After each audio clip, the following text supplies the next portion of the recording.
오늘 새벽 도하에서 열린 러시아 월드컵 최종 예선 A조 카타르와의 경기에서 2대3으로 패했습니다. 9회 연속 월드컵 본선 진출에 빨간불이 켜졌는데요. 이 문제와 관련해 전문가 두 분 모시고 비전문가 한 분 함께 말씀 나눠보도록 하겠습니다. 장윤선 오마이뉴스 기자. 네, 왜 안 가셨어요? 그러니까 갈까요? 예. 제가 사실 무브먼트는 좀 아는데 스포츠는 영 자신이 없어서. 무브먼트는 뭐예요? 네? 운동? 네. 그래서 안 계세요. 저도 잘 몰라요. 아, 정말요? 근데 이 두 분이 워낙 막강 네. 방송가를 호령하는 구국의 강철 이빨. 걱정 안 하셔도 됩니다. 네. 예, 한준희 해설위원 자리하셨습니다. 네, 안녕하십니까? 예, 장지현 해설위원 자리하셨습니다. 네, 안녕하세요. 예, 두 분이 같이 방송도 하시죠? 예, 포털 사이트에서 예, 오랫동안 같이 하고 있습니다. 뭐죠? 한준희 장지현의 원투펀치라고요. 원투펀치. 예. 제가 그 말을 듣고 요즘 검찰계 원투펀치 그걸 하고 있거든요. SBS 그 방송에서. 그 모티브를 라디오에서. 저희 제목에서 따오신 거세요? 모르겠어요. 저는 어디서 원래 이 야구에서 야구에서 이제 선발과 그 마무리. 그렇죠. 이걸 원투펀치라 그러잖아요. 예. 그 서로 이제 완전히 다른 그 선수들이 나가면서 그걸 듣나 근데 제가 이제 가끔씩 봐요. 그 원투펀치를. 정말요? 그럼요. 감사합니다. 워낙 축구를 좋아하니까. 예. 두 분이 엄청 세더라고. 장 기자 잘 모르니까 여기 관중이라고 생각하고. 두 분 다 축구 선수 출신인가요? 아닙니다. 근데 두 분 다 아닙니다. 기자 출신이에요 그러면? 저는 기자 생활을 좀 했죠. 생활 좀 했고요. 스포츠 전문 기자. 예. 한준희 해설위원님. 저는 사실은 그 칼럼을 인터넷에서 쓰다가 예. 방송사에서 픽업이 됐는데 아하. 첫날 데뷔할 때 잘리지 않고 여기까지 온 케이스입니다. 그 공중파 방송도 여러 개 나오시는 것 같던데. 네, 저는 이제 M본부에서 해설을 예. 데뷔를 했고요. 지금은 이제 K본부에서 10년 넘었습니다. 예. 제가 근데 맞췄습니다. 네. 정봉주 전 의원님의 스타일상 예. 첫 번째 질문을 이 질문을 할 것이다. 네. 아니 KBS인가 그쪽에 해설위원 중에 김대길 해설위원 있잖아요. 네, 계시죠. 네. 거기 지금도 하나요? 네, KBS N스포츠에서 이제 K리그 중계 많이 하시죠. 네. 거기가 우리 저하고 같은 종이 축구 팀원이에요. 예. 네. 거기가 광운대인가 어디에서 공을 차다가 아니다 조선대에서 차다가 조선대요. 예, 조선대에서 차다가 프로에서 좀 뛰다가 조기 축구 갖고 하양 평준화 됐죠. 그럼 김대길 의원님하고 예. 그 실력이 어떻게 되시나요? 하양 평준화 됐다 그랬잖아요. 오늘 주제가 이거 같은데. 위원님하고 의원님하고 어떻게 되나 한번 비교해 보려고 그러는데. 잘 차죠. 아주 잘 차는데 한 10년 지나니까 지난 애나 똑같아지더라고요. 저는 근데 정봉주 전 의원님 나이를 보고 예. 깜짝 놀랐어요. 예, 72년 쥐띠요. 야, 저는 나이에 제가 비해서 최연장자 되는 건데요. 네. 그래요? 예, 형. 지금 즐거우면 안 되는 날인데. 예. 아니, 즐거워도 돼요. 왜냐면 저희 방송이 정치 이외의 주제로 오늘 처음 하는 겁니다. 정말 영광입니다. 입봉작이에요, 오늘. 예. 근데 전 4시에, 물론 감기도 좀 있었지만 보통 때 같으면 제가 일어나서 보는데 느낌이 이상하더라고요. 보다가 열받을 것 같아요. 안 일어났습니다. 잘하셨습니다. 예. 네, 위너입니다, 위너. 왜 졌어요? 총평을 원하시는 거죠? 총평을 하고 강론으로 들어가요. 한 줄로 하겠습니다. 예. 슈틸리케호가 지금 8번째 경기를 했습니다. 예. 최종 예선 들어와서. 예. 그런데 앞선 7경기에서 나타났던 각종 문제점들이 예. 치유된 것이 거의 없습니다. 치유, 보완, 향상된 것이 거의 없고 오늘 새벽의 경기에서도 그 모든 문제들이 또 집약적으로 반복이 된 결과가 오늘의 패배를 불러왔다는 생각입니다. 7차례 정도 이런 문제가 있었는데 마지막 확인 사살을 했다? 표현력이 정말 생동감이 넘치십니다. 대단하십니다. 우리 축구 팬들이 또 국민들이 모를까봐 이런 문제가 우리가 있지 않았습니까? 하면서 8차례 경기에서 다 보여준 거예요. 그렇죠. 가장 결정적인 문제가 뭡니까? 일단 축구라는 게 오늘 새벽 경기, 오늘 새벽이죠. 오늘 새벽 경기도 선수들이 패스미스도 많았어요. 근데 정봉주 전 의원님도 볼을 차보셨지만 이게 사실 미스라는 게 공수 밸런스, 네, 전체적으로 약속된 움직임이나 또 선수들의 움직임이 밸런스가 없으면 미스도 많이 생깁니다. 예. 실제로요. 그래서 실제로 최근에 한 의원님도 말씀해 주셨습니다만 우리의 실제적 평가전이라고 한 것이 2차 예선 때는 사실 너무 약팀이었고요. 미얀마 뭐 이런 팀들하고 예. 하다 보니까 검증할 수 없는 그런 경기들이 많았고 예. 스페인과의 평가전부터가 사실은 진짜 검증의 시작이었죠. 네. 그래서 해볼 만한 팀들 예. 어느 정도의 이 내용이 나올 것인가. 근데 지금 일관적으로 나왔던 것이 어떻게 보면은 감독의 주문 예. 또 선수들이 그것을 공통적으로 이해해서 일단 1차적으로 감독이 어떤 철학을 갖고 있는지 거기에 대한 주문이 똑같이 들어가서 경기장에서 그런 종합된 움직임들이 같이 펼쳐져야 되고 예. 거기에 이제 세부적으로 뭐 1차 압박의 라인이 어떻게 되는지 뭐 수비 라인 형성이 어떻게 되는지 뭐 선수 공수 간격 유지는 어떻게 되는지 볼을 뺏겼을 때 또 대응을 어떻게 해야 되는지. 어떻게 해야 예. 되는지 뭐 측면 수비수의 공격과 당시에 또 수비 커버는 어떻게 해야 하는지 이런 게 사실은 선수들이 똑같은 이해 속에서 예. 같이 한 몸이 돼서 움직여야 되는데 오늘 경기도 그랬습니다만 1년의 최근 경기들이 다 따로 놉니다. 그러니까 선수들은 오늘 경기도 보면 마구잡이 복서가 그냥 막 의욕만 넘쳐서 들어가는 느낌이었어요. 아하. 네. 그러니까 예. 선수들은 스스로 유효 슈팅이 그 전 경기에 하나도 없었더니 평가전에서 공격적으로 나가보자 하고 막 나가는데 뒷선은 다 뚫리고. 그렇죠. 공수 밸런스가 다 무너지면서 결국은 선수들 팀 자체가 완전히 붕괴되는 예. 네, 그런 현상이 계속 노출이 됐죠. 예. 그러니까 제가 볼 때는 일단은 감독의 주문 자체, 철학 자체가 불명확하다. 이 팀은 그러니까 선수들이 그것을 똑같이 이해해서 한 몸처럼 움직이지를 못한다. 네, 그런 것이 지금 집약적으로 나타난 경기였다고 저는 생각이 듭니다. 한 의원님, 그러면은 선수들이 뛰면서 오히려 이런 경기가 더 힘들지 않나요? 선수들 입장에서는? 선수들 입장에서는 이제 어떤 상황이면은 어떻게 대처를 하고 또 우리가 예를 들어 뭐 앞섰을 때, 뒤졌을 때, 세트 플레이 시에 혹은 상대가 역습을 할 때 장지현 의원님 지금 말씀하신 것처럼 적절한 상황마다 어떤 매뉴얼화되어 있는 어떤 대처법이 분명히 존재해야 될 텐데 그리고 수십수년 동안 그걸 계속 그렇죠. 훈련을 해왔기 때문에 기계적으로 머리에 딱 있을 거 아니에요. 네. 그런데 이제 각도 연령별이라든가 다른 소속팀에서 한 것과 예. 또 이 대표팀에서 이렇게 모여서 하는 이 대표팀원들끼리의 어떤 일치된 매뉴얼 또 약속. 감독에게 배운 것들 이러한 것들이 적재적소에서 상황마다 이제 튀어나와야 되지 않습니까? 예. 그런데 장 의원 이야기대로 그런 것이 이제 없다 그러면 지금 말씀하신 그 힘든 정도는 더 심했을 것이고 특히 우리가 두 골을 먼저 실점을 했잖아요. 예. 그 다음부터는 사실 선수들이 문제의 심각성을 조금 더 그라운드 안에서 느꼈던 것 같습니다. 우리가 공격이 좀 더 생동감이 생기고 그런 와중에서 이제 두 골을 만회할 수는 있었는데 그 만회로 올라가는 과정도 사실은 우리 대표팀 선수들에게는 굉장히 힘든 과정이 아니었을까라는 생각입니다. 장 의원님, 그러면은 이제 우리 보는 분들이 두 분은 축구 전문가지만 우리 시청자분들이 축구 전문가가 아닌데 어찌 보면 감독의 전적인 전략, 전술, 주문 이런 건 잘 안 보였고 그나마 이 정도로 3대1로 패이긴 했지만 두 골 만에 골 뽑고 그랬던 게 결국 선수들의 개인 기량 때문에 그나마 가능했던 거 아니냐. 선수들의 의지가 예. 만들어낸 골이라고 저는 생각이 들어요.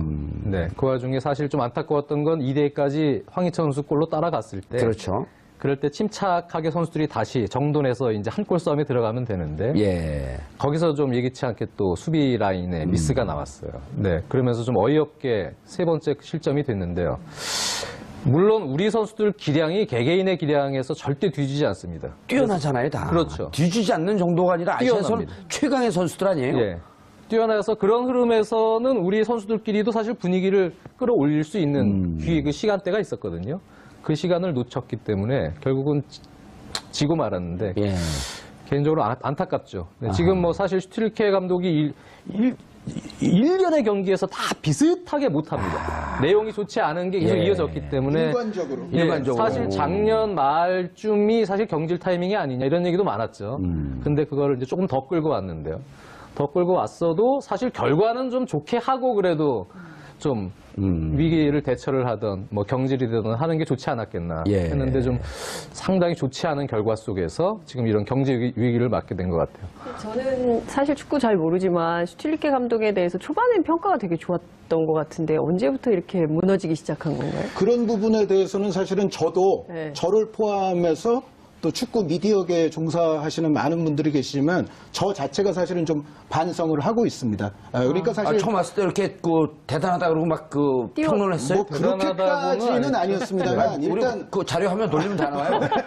요즘은 아무것도 속일 수가 없는 아주 좋은 시대가 됐죠. 그런데 저희 이제 한준희 장지현의 원투펀치 말씀을 드렸는데 거기서도 이런 부분들은 슈틸리케 감독이 좀 한국 축구를 강점이다. 위해서 좀 좋게 해줄 수 있는 부분들도 있다. 뭐 그런 얘기를 했었고 또 아시안컵에서 준우승을 차지했을 때 사실 저희가 이제 늪축구라는 표현을 그때 저희가 만들어낸 먼저 좀 사용을 하면서 어떤 의미에서는 슈틸리케 감독의 그다지 좋지 않았던 경기력을 약간 포장해준 면도 없지 않아는 있어요. 그리고 또 한동안 아까 장윤 이야기대로 좀 약체 팀들을 상대로 많이 경기를 하지 않았습니까? 그런데 거기서 계속 승률이 높았단 말이죠. 여기서 이제 사실 내용보다도 우리 이제 저를 포함한 이제 많은 분들이 슈틸리케 감독을 비판하기가 조금 어려웠던 거는 아마도 한 두 가지 이유가 있는 것 같습니다. 한 가지는 일단 우리가 2014 월드컵을 상당히 본선에 가서 좀 실패를 했기 때문에 전체적으로 상황이 좋지 않았는데 여기서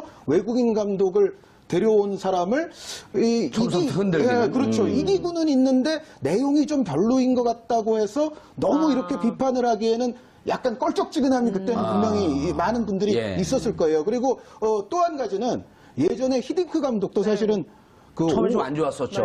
오대영 감독이라는 이제 맞습니다. 별명이 있었을 정도로 안 좋게 패했던 경기들도 있는데 나중에는 또 엄청난 업적을 세웠지 않습니까? 그래서 그 이후부터는 또 많은 분들이 아마도 비판하는데 조금 부담을 느낄 수도 있다. 이 감독이 지금은 뭐 내용이 별로 안 좋은 것 같지만은 그래도 어쨌든 승리는 가져오고 있고 월드컵 본선 가서 또 업적을 세울지도 모르니까 지금 또 심하게 비판해 놓으면 이것이 또 부메랑 되지 않습니까? 이제 그런 면에서 저는 뭐 그런 것 때문이라기보다는 어쨌든 전체적으로 그런 몇 가지 측면에서 슈틸리케 감독의 어떤 경기력이라든가 내용이 좀 부실했던 점에서 충분히 비판을 가하지 못했던 것은 저부터 먼저 이제 반성을 하고 있고 그때 조금 더 냉철하게 했어야 된다. 그런데 한준희 장지현의 원투펀치에서는 그래도 이거 조금 더 장기적으로 봐야 된다. 지금 약체팀과의 경기가 많았고 좀 운이 결부됐던 경기들도 있으니까 그런 말씀을 드리기는 했습니다만 그래도 전체적으로는 그때는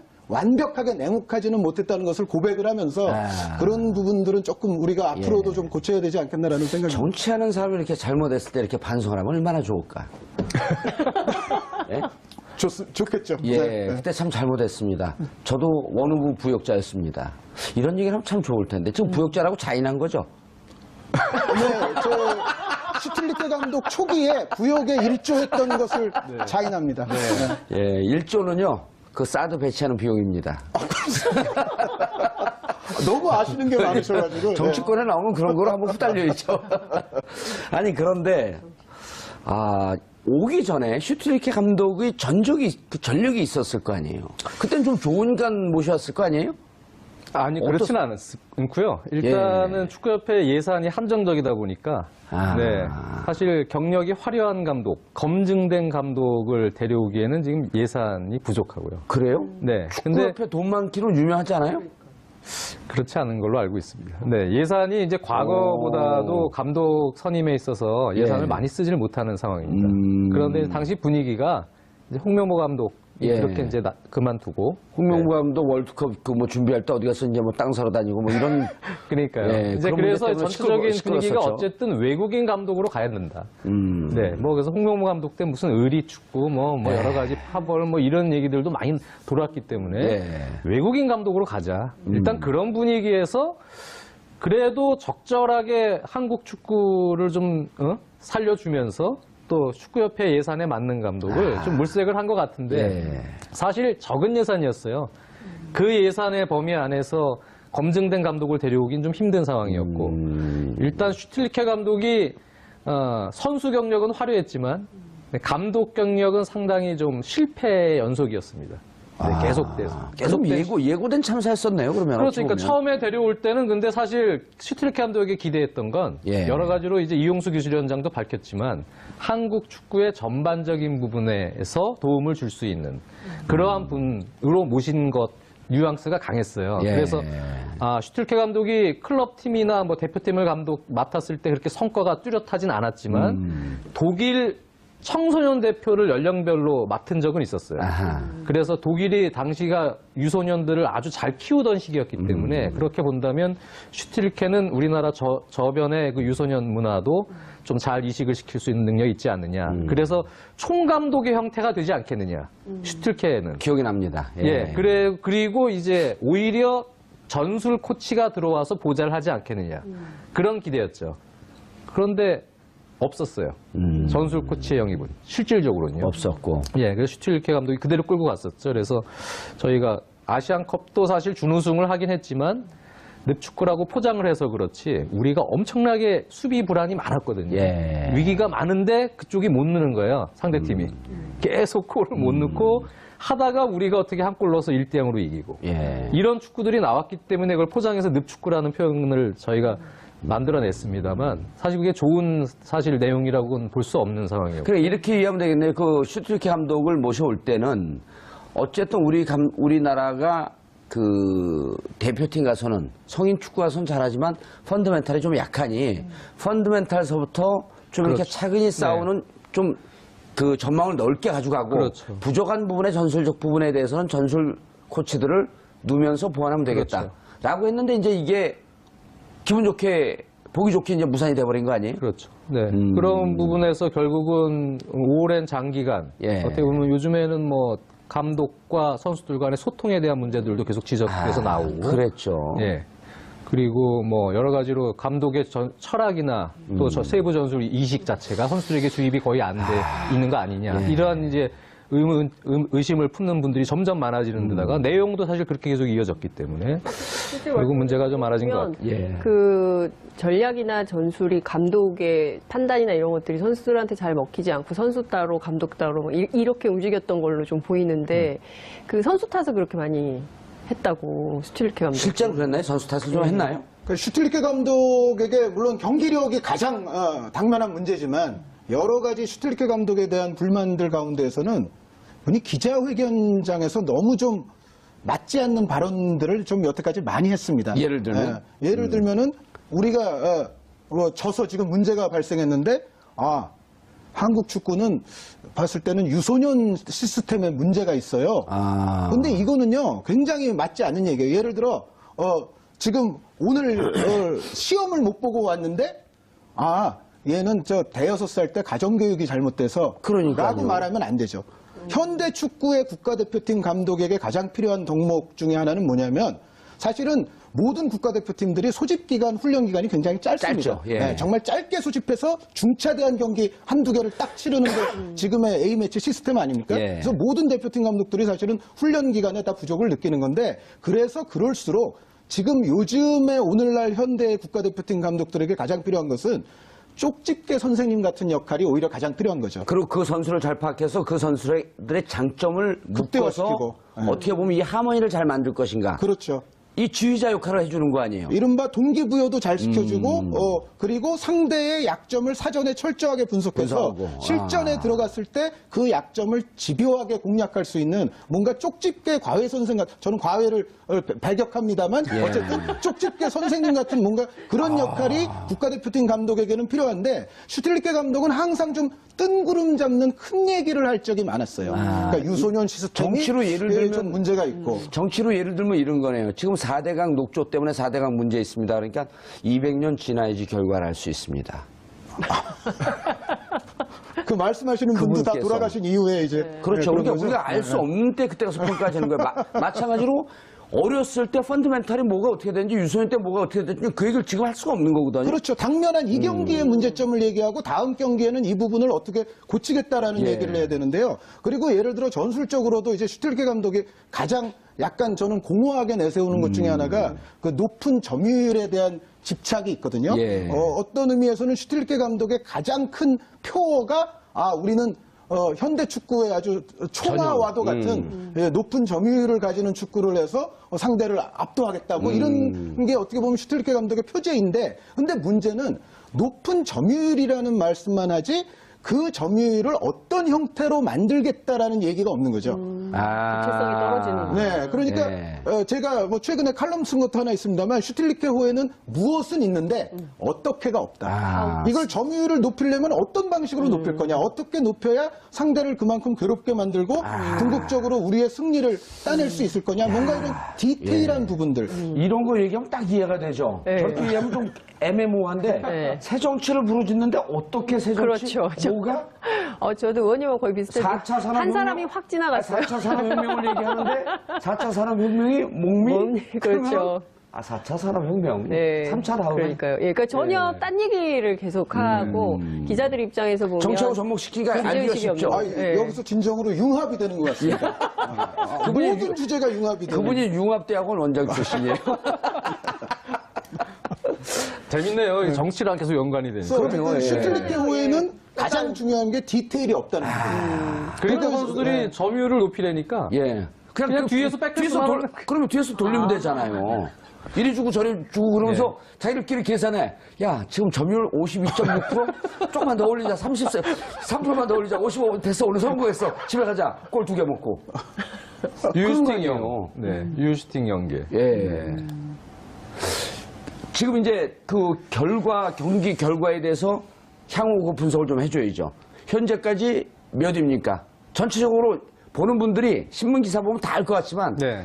러시아까지 가기 위한 노정이 어떻게 됩니까? 근데 우리 경기하기 전에 예. 네, 이란이 우즈베키스탄을 잡았어요. 2대0으로요? 예, 그러면서 이란은 1위가 되면서 앞으로 두 경기 다 패해도 1위가 일단은 되는 거죠. 그렇죠. 두 경기 결과에 상관없이 본선 진출을 확정지었어요. 예. 그래서 우리가 오히려 조금 원했던 시나리오였죠. 그래서 이제 카타르만 잡으면 우리가 약간 수월한 상황이 됐었는데, 근데 우리도 카타르한테 졌죠. 근데 예. 문제는 이제 우리 남은 경기가 이란과의 홈 경기가 있고 마지막 경기가 우즈베키스탄 원정입니다. 아. 네, 그러니까 지금 결국은 우즈베키스탄 원정 경기가 단두대 매치가 될 것이다. 네. 그것도 우즈벡 같은 경우는 기량이나 이런 점에서 우리보다 좀 떨어지지만 피지컬이 아주 좋은 팀 아니에요? 전체적으로 기량도 상당히 좋습니다. 기량도 좋아요? 네, 그래서 아흐메도프라는 선수를 예. 중심으로 해서요. 기량도 사실 백지한장 차이예요. 아. 우리나라와. 그만큼 지금 세대는 경험까지 축적된 거의 황금 세대예요. 우즈베키스탄. 아. 지금 세대가요. 오호. 그래서 우리가 우즈베키스탄 그것도 원정이기 때문에 원정이기 이긴다는 때문에. 보장은 없어요. 예. 거기서 잘해야 됩니다. 네, 그렇기 때문에 이제 남은 두 경기가 사실 많이 힘들어지긴 해요. 만약에 우즈벡 이런 얘기하면 안 되지만 네. 실패한다면 어떻게 되나요? 아니 우즈벡 가기 전에 네. 이미 이란과 이란, 홍콩 이란. 경기가 있어요. 어. 그래서 그 경기에 따라서 예, 경기 수가 완전히. 나오는데 이란 경기 이후에 이제 우즈벡을 무조건 잡아야 되는데 우즈벡을 잡을 수 있는 아주 그 중요한 관건이 있어요. 뭔데요? 제가 가문 얘기입니다. 오, 제가 가면 제 기운을 받았고 무조건 이깁니다. 몇 번 가셨어요? 아니 우즈벡 그날 게임 할 때 가면 네. 제 기운을 받았고 무조건 이겨요. 예. 그 말씀은 어떤 근거에서 하실 수 있는 말씀인지. 아 제가 슈틸리케한테 있어요. 금방 배웠어요. 기운을 받는다라고 하는데 어떻게 받는지는 잘 몰라. 무엇은 있고 그렇죠. 없다. 네. 기운을 받아서 이깁니다. 그러면 네. 어떻게 받는지는 그건 우주가 도울 겁니다. 아니, 저는 정봉주 의원님을 너무 잘 아니까 계속 웃고 있는데 두 분은 아니, 어느 타이밍에서 네. 웃어야 될지 이게 진짜인지 가짜인지 지금 계속 예. 아니 그래서 이제 자 첫 번째 이란 경기를 이겼다고 쳤을 때 지금 그 현재로서는 몇 조죠 저희가? 그런데 외람되지만 예. 그 이란 경기가 물론 이란이 지금 1위가 다 돼 있으니까 예. 제가 오늘 한 이 방송이 예. 사실은 한 20번째 정도의 이 오늘 축구 관련 내용의 방송 및 인터뷰입니다. 그런데 돈도 좀 되시겠네요 그럼. 아니 그 중에는 안 되는 게 95.8% 정도가 안 되는 겁니다. 그런데 여기서 우리가 간과하지 말아야 될 것이 뭐냐면은 이란이 이미 확정이 됐습니다. 그래서 이란은 사실은 우리와의 경기, 그 다음 경기 그거보다는 사실은 이제는 2018년 러시아를 향해서 눈이 이미 그쪽으로 가 그렇죠. 있거든요. 예. 그래서 이란이 게다가 이제 주력 스트라이커인 아즈문이라는 선수가 또 징계로 우리와의 경기에서 나올 못 수가 나오고. 없어요. 그래서 전체적으로 보면 이란이 약간 로테이션을 돌리면서 조금 실험적인 멤버도 가동할 수 있지 않을까라는 질문도 제가 오늘 많이 받았거든요. 그런데 우리의 바람이죠. 근데 저는 이렇게 생각합니다. 이란이 물론 완전 베스트 11으로 나오진 않을 것 같아요. 그러니까 약간 향후를 위해서 조금 실험도 하고 약간 몇 명의 선수들은 좀 바꿀 가능성은 높다고 보는데, 그런데 문제는 뭐냐면 이란의 우리 대한민국 축구와의 어떤 전통적인 라이벌리라든가 어떤 경쟁의식이라든가 그리고 여기에 또 중요한 것이 이란의 수장이 케이로스라는 유명한 감독인데, 케이로스 감독이 한국에 와서 주먹 감자 세레모니로도 그렇죠. 또 유명하잖아요. 우리 그 감정 건드리고. 그렇죠. 예. 어떻게 보면 우리에 대한 어떤 경쟁의식이나 이런 게 수장부터 벌써 대단한 팀이 이란이라고 볼 수가 있거든요. 그래서 지난번에 우리 원정 갔을 때도 한국과 그렇죠. 뭐 그 차이가 있다고 하는 둥, 그다음에 한국은 지러왔다라고 하는 둥, 자극적인 자극을 발언도 계속 많이 했죠. 하고 예. 그런 어떤 전력이 있는 케이로스 감독과 이란이기 때문에 제 생각에는 멤버는 약간 바꿔가면서 할지언정 지진 않을 것이다. 태도 자체는 한국에게 쉬운 경기 하나 그냥 내줘도 그만이고 뭐 이런 생각으로 한국에 온다? 제가 봤을 땐 이란은 그렇게 안 하리라고 호의적인 봅니다. 감독이 아니죠, 한국은. 네, 그래서 이란은 절대로 승부에 있어서는 한국에게 선선히 뭐 쉽게 내줄 수 있는 그런 흐름으로 가지는 않을 것이고, 그러면은 이제 문제가 뭐냐면은 우리가 이란전을 무조건 못 잡을 경우에 예. 물론 우리는 최근에 이란도 응원을 했었고요. 다음번에는 중국도 응원을 해야 돼요. 왜 그러냐면 중국이 이제 또 우즈베키스탄이랑 하기 때문에 중국도 우즈벡 그래서 꺾어줘라. 아주 우리가 여태까지 응원해 본 적이 없었던 팀들을 지금 응원하는 곤경에 지금 빠지고 있는데 어찌됐건 만약에 우즈베키스탄이 중국을 꺾고 예. 우리는 이란에게 승리를 거두지 못하면 마지막 우즈벡 원정이 우리가 우즈벡을 가서 반드시 이겨야만 하는 안 좋은 상황이 이른바 돼버리거든요. 단두대 상황. 네. 아하. 그러니까 사실은 우즈벡전을 이야기하기 전에 제가 봤을 때는 이란전부터 필승을 해야만이 그나마 좀 나은 상황에서 우즈벡으로 예. 갈 수 있다는 말씀을 꼭 드리고 싶습니다. 중국은 지금 탈락이 거의 확정인가요? 완전 확정은 아닙니다. 신락 같은 확률로 치면 한 0.5%? 우즈벡하고 네. 중국은 그 중국 입장에서 원정이에요? 아니면은 그 홈그라운드? 중국 홈입니다. 중국 홈이에요? 네. 그러면 중국 우리면 짜요 해야겠네 계속. 그렇죠. 예. 근데 우리가 역대 이런 일이 없었어요. 요번에는 이란을 응원했고 예. 다음번에는 지금 중국을 응원하게 생겼거든요. 이란을 응원하는 상황은 뭐죠? 이란이 요번에 우즈베키스탄과 했는데 예. 만약에 아하. 우리가 거기서 우즈벡이 이기기라도 했으면 우리는 이미 엄청나게 곤경에 빠져 있는 상황이 됐어요. 다만 이제 중국은 2대 5로 근데- 이겨줘서 네, 네. 다행이다. 중국은 약간 득점도 좀 해야 됩니다. 득실차가 지금 있어서. 골 득실차로. 네. 이겨도 우즈벡을 이겨도 2개, 2점, 3점 정도 그 차이로 네. 이겨야 된다는. 아하. 그러니까 중국은 어쨌든 우즈벡을 잡아주길 기도하고, 그다음 우리는 반드시 이란을 꺾어야 되는. 그렇습니다. 그래야지 우즈벡 가서 비기거나 패해도 약 한 1대0 정도의 패배면 좀 한번 승산을 걸어볼 그렇게 되는 건가요? 우즈벡 가서는 패하면 아마 안 되나요? 비기면 되는 상황까지는 비기면 갈 되죠. 수가 있죠. 네, 그렇게 이제 패하게 되면 골 득실을 따질 수밖에 없는. 패하게 되면은 오히려 승점이 뒤집어질 가능성이 그날 커지죠. 중국한테 졌는데도요? 그러니까 지금- 우즈벡이. 근데 우리가 이란을 잡고 이란을 잡으면 우즈벡이 괜찮아요. 중국에게 져버리면 예. 그러면 우리는 그러면 거기서 확정입니다. 거기서 확정이에요. 거기서 확정이에요? 그러면은 4점 차가 나버리니까요. 그렇게 간단하게 하는 게 좋아요. 그렇게 될 가는 겁니다. 게 좋긴 좋죠. 예, 그러니까 근데 이제 우리는 그 전에, 이기고 중국 파이팅. 예. 그 전에, 슈틸리케 컴백홈 시키고. 네. 컴백홈. 그렇죠. 그게 이제 분위기를 바꿔주는 게 중요하죠. 지금 왜 우리가 우즈벡전 얘기를 자꾸 하냐면 지금 분위기에서 이란의 못죠. 전력을 봤거든요. 예. 이란을 홈에서 못 이긴다라고 생각을 하기 때문에 그렇게 지금 그러는 거예요. 그만큼 이란이 예를 들어 1.5군 선수들을 내도 우리가 이기기 쉽지 않다. 이기기 쉽지 않다. 이런 분위기가 이미 지금 팽배해 있기 때문에 이렇게 해서 요행을 바랄 수 있겠느냐. 2차전에서 우리가 원하는 최상의 시나리오가 되기 예. 쉽지 않다. 장 의원님, 중요한 게 축구는 팀 플레이 아니에요. 신뢰가 제일 중요하잖아요. 그렇죠. 예를 들어 동네 축구할 때도 조기 축구할 때도 내가 저 친구한테 패스를 했을 때 뺏길 것 같으면 쓱 돌고 평상시에 술잔을 나누던 그 친구한테 패스를 가거든요. 그렇죠. 그게 뭐냐면 술잔을 나누던 친구는 잘하든 못하든 인간적인 신뢰가 있단 말이에요.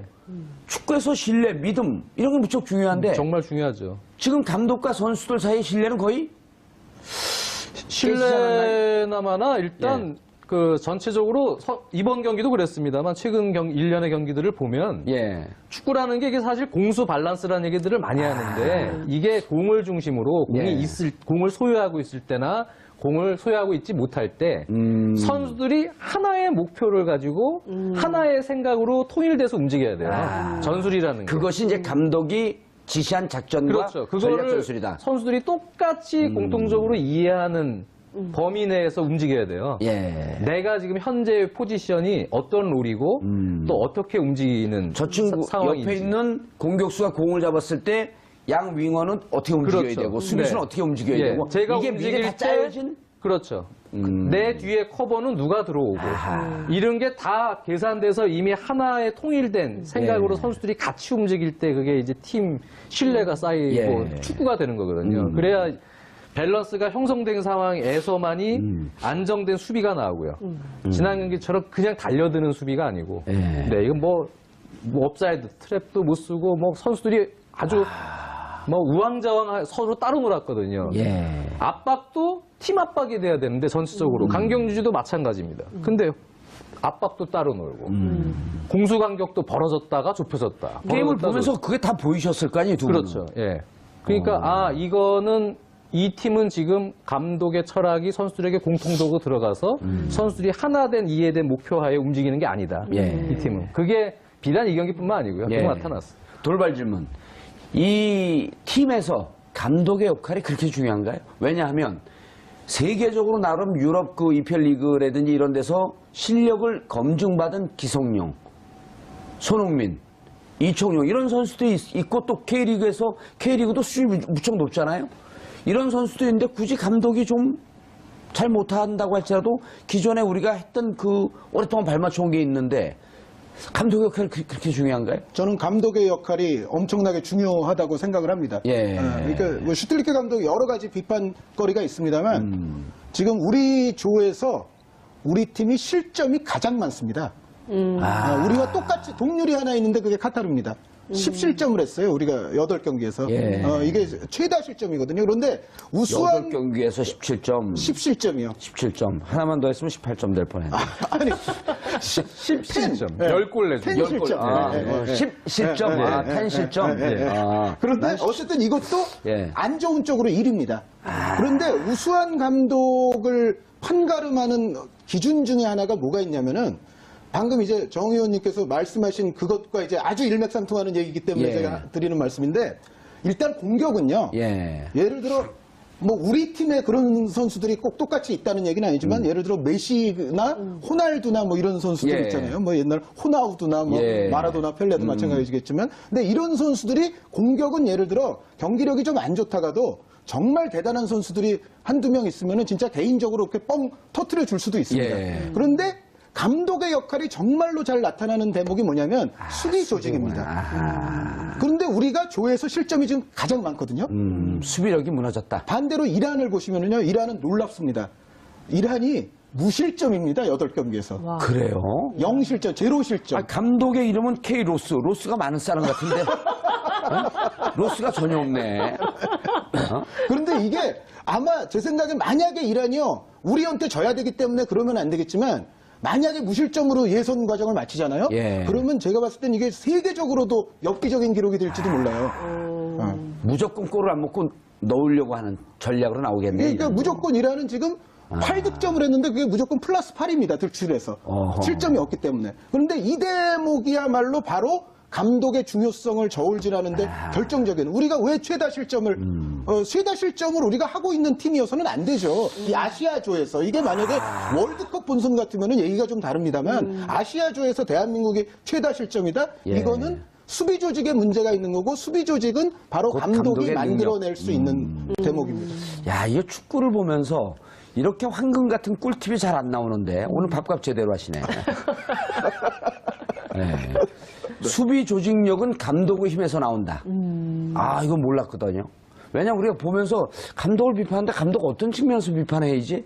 그런데 수비 실점이 제일 많았고 실점 수비 조직력은 감독의 역량으로부터 나온다. 그러니까 이번에는 모든 게 다 어그러졌죠. 그러니까 선수 선발에 있어서도 예.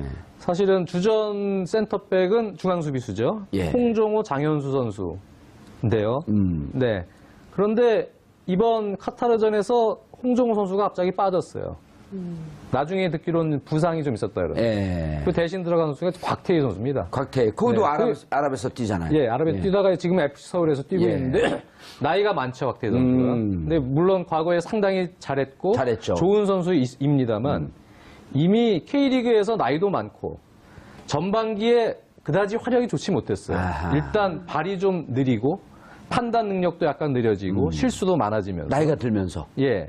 이제 노장이 됐으니까. 그렇습니다. 네. 그래서 이번에 사실 곽태희 선수도 선발이 됐을 때, 예. 뭐 뒷얘기지만 FC 서울 관계자들도 놀랐어요. 곽태희 선수를 뽑았네. 왜냐면 그만큼 뭐 축구 선수들이 표현하는 폼이 그다지 좋지 않은 상황에서 차출이 됐거든요.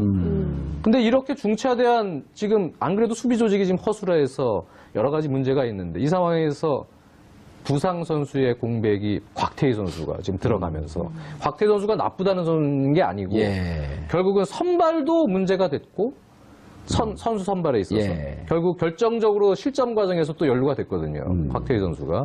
그래서 우리에게는 뭐 여러 가지로 다 비판받을 요소가 지금 많이 생겨버렸어요. 내일 축구협회에서 기술위원회 열린다는데 슈틸리케 감독 경질 될까요?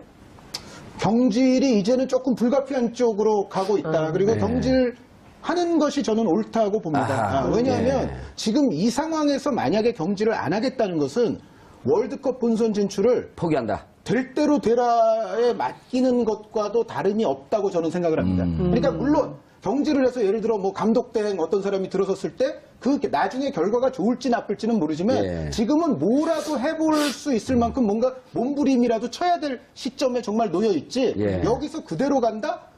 이분이 2달 사이에 뭔가 크게 바뀔 것을 기대하고 이것은 제가 봤을 때는 월드컵 본선행을 뭐 이래도 좋으나 저래도 좋으나 한번 그래 끝까지 한번 해봐야지 방관하는 것밖에는 안 된다고 생각하고 그래서 저는 경질론에 적극 찬성을 합니다. 알겠습니다. 장지원 해설위원님, 한준 해설위원님, 정치와 축구가 어우러진 융합 감사합니다. 시간 내주셨어요. 감사합니다. 감사합니다. 예, 모처럼 저희가 한 6, 7개월 만에 축구 얘기를 해봤는데요. 정권 교체되고 분위기 좋습니다. 축구협회는 이 분위기 좋은데 고춧가루 뿌리지 말아주시기 바라겠습니다. 야, 저도 그럼 나이에 제가 비해서 최연장자 되는 건데요. 네. 그래요? 예, 형. 지금 즐거우면 안 되는 날인데. 예. 아니, 즐거워도 돼요. 왜냐면 저희 방송이 정치 이외의 주제로 오늘 처음 하는 겁니다. 정말 영광입니다. 입봉작이에요, 오늘. 예. 근데 전 4시에, 물론 감기도 좀 있었지만 보통 때 같으면 제가 일어나서 보는데 느낌이 이상하더라고요. 보다가 열받을 것 같아요. 안 일어났습니다.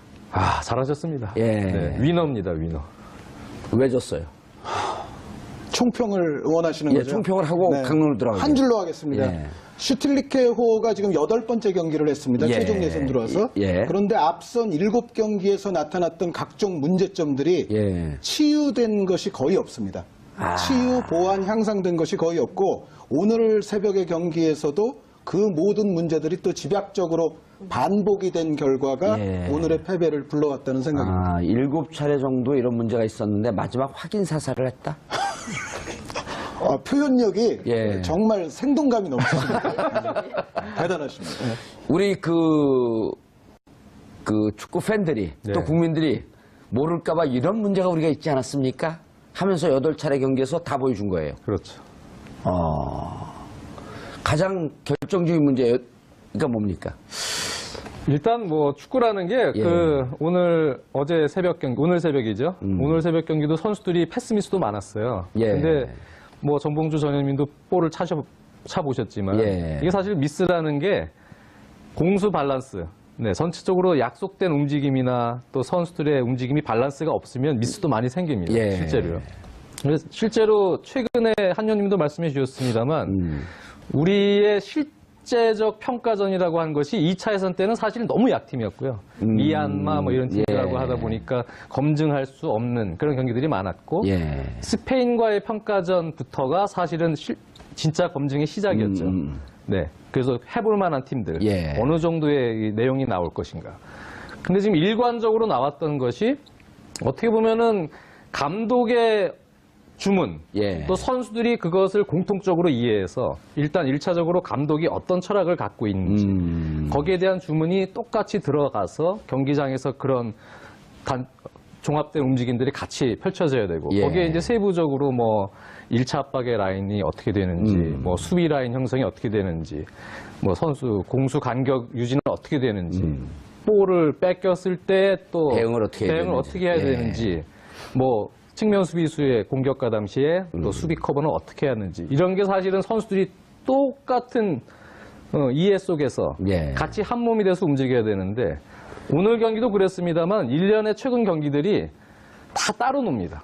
그러니까 선수들은 오늘 경기도 보면 마구잡이 복서가 그냥 막 의욕만 넘쳐서 들어가는 느낌이었어요. 아하. 네. 그러니까 예. 선수들은 스스로 오늘 새벽 도하에서 열린 러시아 월드컵 최종 예선 A조 카타르와의 경기에서 2대3으로 패했습니다.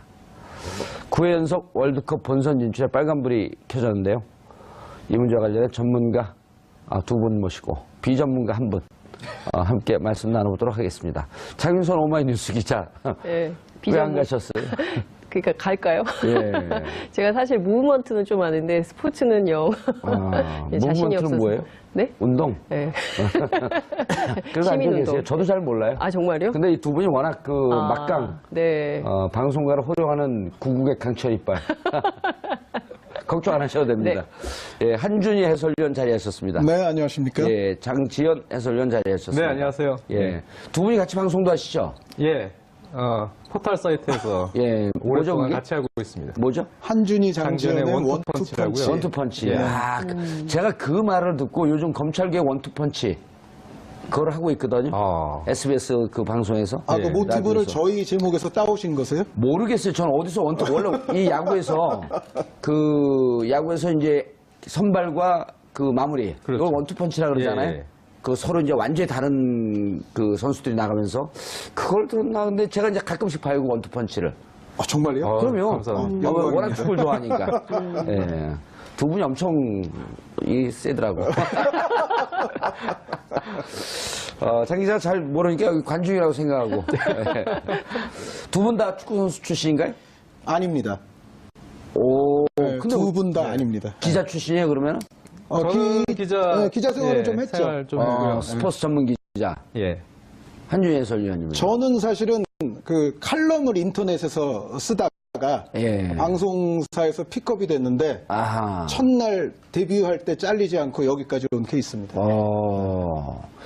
그 공중파 방송도 여러 개 나오시는 것 같던데. 네, 저는 이제 M본부에서 해설을 예. 데뷔를 했고요. 지금은 이제 K본부에서 10년 넘었습니다. 예. 제가 근데 맞췄습니다.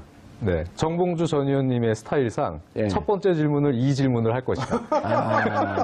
아니 KBS인가 그쪽에 해설위원 중에 김대길 해설위원이 있잖아요. 김대길. 네네, 계시죠. 네. 거기 지금도 하나요? 네, KBS N스포츠에서 이제 K리그 중계 많이 하시죠. 네. 거기가 우리 저하고 같은 종이 축구 팀원이에요. 예. 네. 거기가 광운대인가 어디에서 공을 차다가 아니다 조선대에서 차네요. 조선대요. 예, 조선대에서 차다가 프로에서 좀 뛰다가 조기 축구 갖고 하양 평준화 됐죠. 그럼 김대길 의원님하고 예. 그 실력이 어떻게 되시나요? 하양 평준화 됐다 그랬잖아요. 오늘 주제가 이거 같은데. 위원님하고 의원님하고 어떻게 되나 한번 비교해 보려고 아니, 그러는데. 잘 차죠. 아주 잘 차는데 한 10년 지나니까 지난 애나 똑같아지더라고요. 저는 근데 정봉주 전 의원님 나이를 보고 예. 깜짝 놀랐어요. 예, 72년 쥐띠요. 좋겠죠. 예, 네. 그때 참 잘못했습니다. 저도 원우부 부역자였습니다. 이런 얘기를 하면 참 좋을 텐데 지금 부역자라고 자인한 거죠?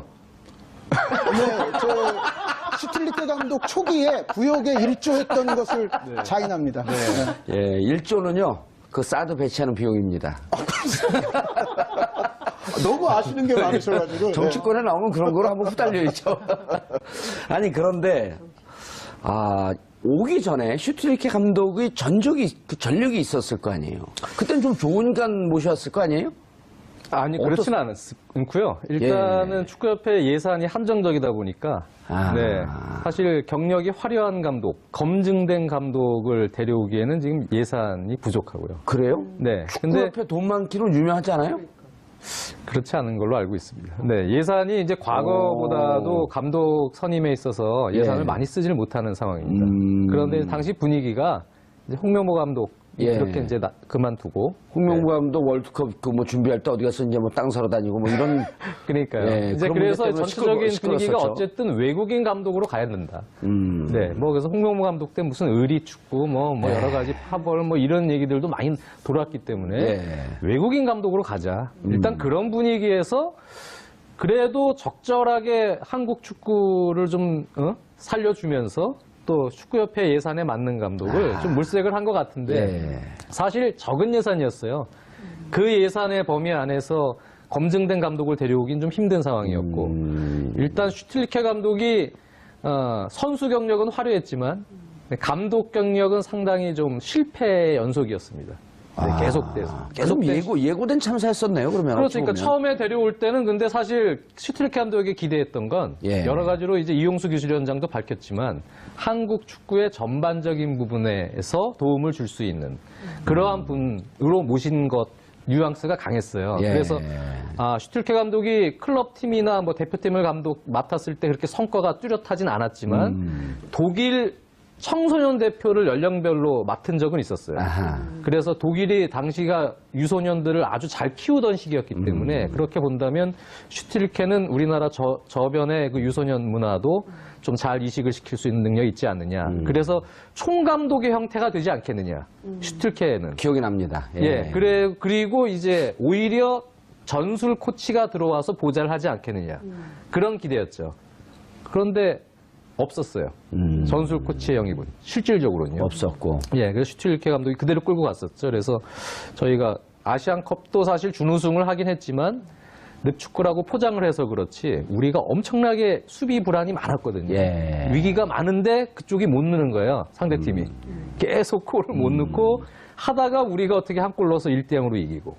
이런 축구들이 나왔기 때문에 그걸 포장해서 늪축구라는 표현을 저희가 만들어냈습니다만 사실 그게 좋은 사실 내용이라고는 볼 수 없는 상황이에요. 그래 이렇게 이해하면 되겠네요. 사실 결과는 좀 좋게 하고 그래도 좀 위기를 대처를 하던 뭐 경질이든 하는 게 좋지 않았겠나 했는데 좀 상당히 좋지 않은 결과 속에서 지금 이런 경제 위기를 맞게 된 것 같아요. 저는 사실 축구 잘 모르지만 슈틸리케 감독에 대해서 초반엔 평가가 되게 좋았던 것 같은데 언제부터 이렇게 무너지기 시작한 건가요? 그런 부분에 대해서는 사실은 저도 저를 포함해서 또 축구 미디어계에 종사하시는 많은 분들이 계시지만 저 자체가 사실은 좀 반성을 하고 있습니다. 그러니까 사실 처음 왔을 때 이렇게 대단하다 그러고 막 평론을 했어요. 뭐 그렇게까지는 아니었습니다만 일단 그 자료 화면 돌리면 다 나와요.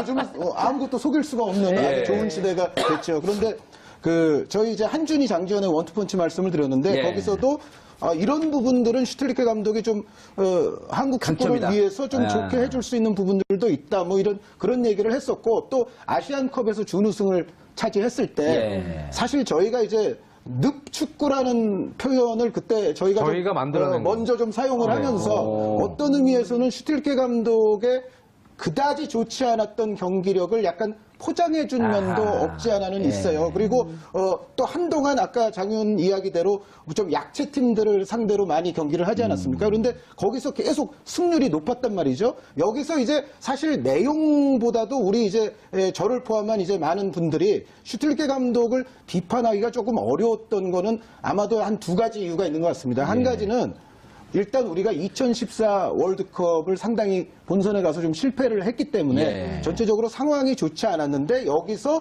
외국인 감독을 데려온 사람을 그렇죠. 이기고는 있는데 내용이 좀 별로인 것 같다고 해서 너무 이렇게 비판을 하기에는 약간 껄쩍지근함이 그때는 분명히 많은 분들이 있었을 거예요. 그리고 또 한 가지는 예전에 히딩크 감독도 사실은 처음에 좀 안 좋았었죠. 오대영 감독이라는 이제 별명이 있었을 정도로 안 좋게 패했던 경기들도 있는데 나중에는 또 엄청난 업적을 세웠지 않습니까? 그래서 그 이후부터는 또 많은 분들이 아마도 비판하는데 조금 부담을 느낄 수도 있다. 이 감독이 지금은 뭐 내용이 별로 안 좋은 것 같지만은 그래도 어쨌든 승리는 가져오고 있고 월드컵 본선 가서 또 업적을 세울지도 모르니까 지금 또 심하게 비판해 놓으면 이것이 또 부메랑 되지 않습니까? 이제 그런 면에서 저는 뭐 그런 것 때문이라기보다는 어쨌든 전체적으로 그런 몇 가지 측면에서 슈틸리케 감독의 어떤 경기력이라든가 내용이 좀 부실했던 점에서 충분히 비판을 가하지 못했던 것은 저부터 먼저 이제 반성을 하고 있고 그때 조금 더 냉철하게 했어야 된다. 그런데 한준희 장기현의 원투펀치에서는 그래도 이거 조금 더 장기적으로 봐야 된다. 지금 약체팀과의 경기가 많았고 좀 운이 결부됐던 경기들도 있으니까 그런 말씀을 드리기는 했습니다만 그래도 전체적으로는 그때는 완벽하게 냉혹하지는 못했다는 것을 고백을 하면서 그런 부분들은 조금 우리가 앞으로도 좀 고쳐야 되지 않겠나라는 생각이 듭니다. 정치하는 사람이 이렇게 잘못했을 때 이렇게 반성을 하면 얼마나 좋을까? 예? 아, 유효 슈팅이 그 전 경기에 하나도 없었더니 평가전에서 공격적으로 나가보자 하고 막 나가는데 뒷선은 다 뚫리고. 그렇죠. 공수 밸런스가 다 무너지면서 결국은 선수들 팀 자체가 완전히 붕괴되는 예. 네, 그런 현상이 계속 노출이 됐죠. 예. 그러니까 제가 볼 때는 일단은 감독의 주문 자체, 철학 자체가 불명확하다. 이 팀은 그러니까 선수들이 그것을 똑같이 이해해서 한 몸처럼 움직이지를 못한다. 네, 그런 것이 지금 집약적으로 나타난 경기였다고 저는 생각이 듭니다. 한 의원님, 그러면은 선수들이 뛰면서 오히려 이런 경기가 더 힘들지 않나요? 선수들 입장에서는? 선수들 입장에서는 이제 어떤 상황이면은 어떻게 대처를 하고 또 우리가 예를 들어 뭐 앞섰을 때, 뒤졌을 때, 세트 플레이 시에 혹은 상대가 역습을 할 때 장지현 의원님 지금 말씀하신 것처럼 적절한 상황마다 어떤 매뉴얼화되어 있는 어떤 대처법이 분명히 존재해야 될 텐데 그리고 수년 동안 그걸 계속 그렇죠. 훈련을 해왔기 때문에 기계적으로 머리에 딱 있을 거 아니에요. 네. 그런데 이제 각도 연령별이라든가 다른 소속팀에서 한 것과 예. 또 이 대표팀에서 이렇게 모여서 하는 이 대표팀원들끼리의 어떤 일치된 매뉴얼, 약속. 또 감독에게 배운 것들, 이러한 것들이 적재적소에서 상황마다 이제 튀어나와야 되지 않습니까? 예. 그런데 장 의원 이야기대로 그런 것이 이제 없다 그러면 지금 말씀하신 그 힘든 정도는 더 심했을 것이고 특히 우리가 두 골을 먼저 실점을 했잖아요. 예. 그 다음부터는 사실 선수들이 문제의 심각성을 조금 더 그라운드 안에서 느꼈던 것 같습니다. 우리가 공격이 좀 더 생동감이 생기고 그런 와중에서 이제 두 골을 만회할 수는 있었는데 그 만회로 올라가는 과정도 사실은